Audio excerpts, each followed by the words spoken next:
আসসালামু আলাইকুম প্রিয় ভিউয়ার্স। আমরা স্ক্রিনে যারা দেখতে পাচ্ছি ওনার নাম শাহাবুদ্দিন। ময়মনসিংহ জেলার ফুলবাড়িয়া উপজেলার ভবানীপুর ইউনিয়নের ১ নং ওয়ার্ডের বাসিন্দা। পরিবারের ৬ জন সদস্য নিয়ে শাহাবুদ্দিনের বসবাস। শাহাবুদ্দিন ভোরে সূর্য ওঠার আগেই ছুটে চলেছেন কোরাল কাঁধে নিয়ে, হাতে একটি দা নিয়ে তার জীবিকার তাগিদে। অন্যান্য ১০ জন শ্রমিকের মতোই তার জীবন বিভিন্ন বাড়িতে কাজ করেই অতিবাহিত হচ্ছে। কিন্তু এই কোরাল দিয়ে দা দিয়ে সে কি কাজ করে? হ্যাঁ বন্ধুরা, আমরা দেখতেছি অনেক উঁচু গাছ থেকে সে ডালপালা কাটে। লোকজনের প্রতিটা গাছ থেকে হয়তো ১০০ কিংবা ২০০ টাকা করে পায়। জীবনের ঝুঁকি নিয়ে কোনো ধরনের নিরাপত্তা বলয় ছাড়াই সে এই ঝুঁকিপূর্ণ কাজ করে দুটো বেশি পয়সা ইনকাম করার জন্য, এবং এগুলো দিয়ে সে মানুষের বাড়িতে লাকড়ি বানিয়ে দেয়। এভাবেই তার সংসার চলে। যতটুকু জমি জমা ছিল সমস্ত কিছুই বিক্রি হয়েছে। তার একটি সন্তান কঠিন ব্যাধিতে আক্রান্ত।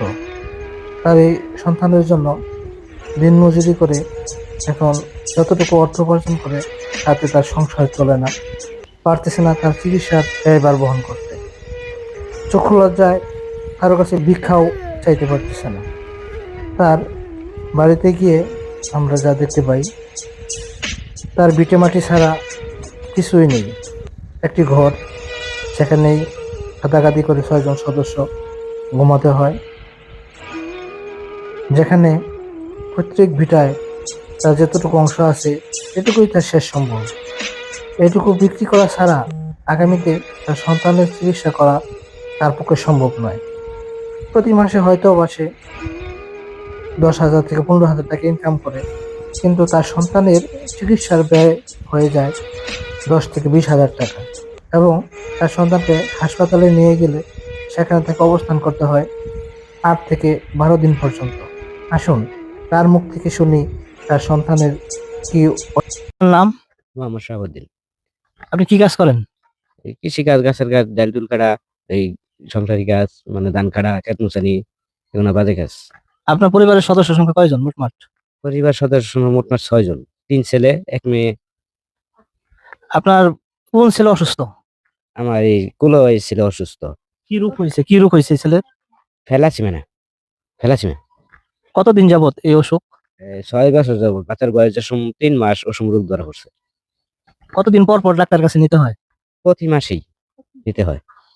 তো একবার নিলে কত টাকা খরচ হয়? একবারে খরচ খেনে মাসে ১০,০০০ যায়, আবার খেনে মাসে ২০,০০০ যায়, আবার খেনে মাসে ৫,০০০ যায়। খরচের কোনো ঠিক নাই। মানে খেনে মাসে বেশি, খেনে মাসে কম।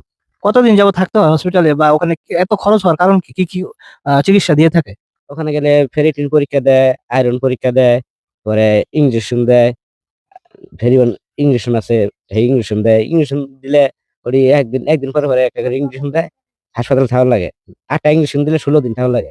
একদিন পরে পরে। একটা ইনজেকশন দাম ৮,৫০০ টাকা করে।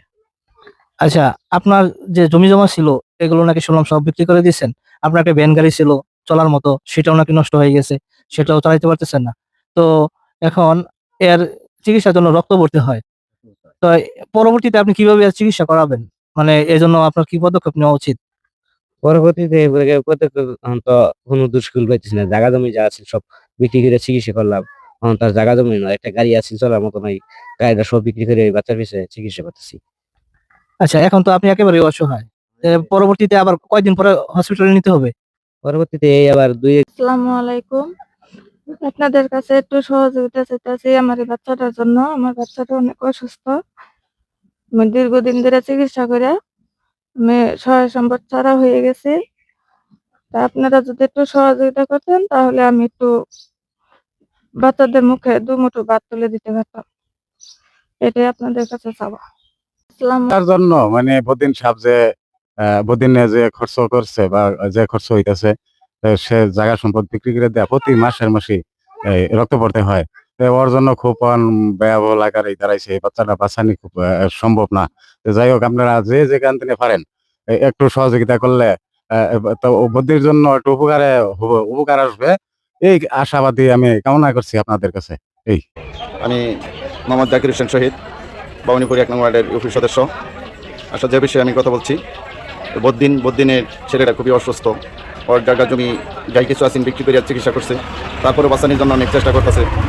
আমি হয়তো হালকা যাই কিছু করি সহযোগিতা করতেছি, কিন্তু এই সহযোগিতা হচ্ছে না। সবার জায়গা থেকেই যার জায়গা থেকেই মোটামুটি ওরে এই সহযোগিতা করবেন, এটা আমার পক্ষ থেকে অনুরোধ রইল। আমরা সবাই মিলে অর্থ দিয়ে এদের পাশে দাঁড়াই, যেন বিনা চিকিৎসায় এই বাচ্চাটা না মারা যায়।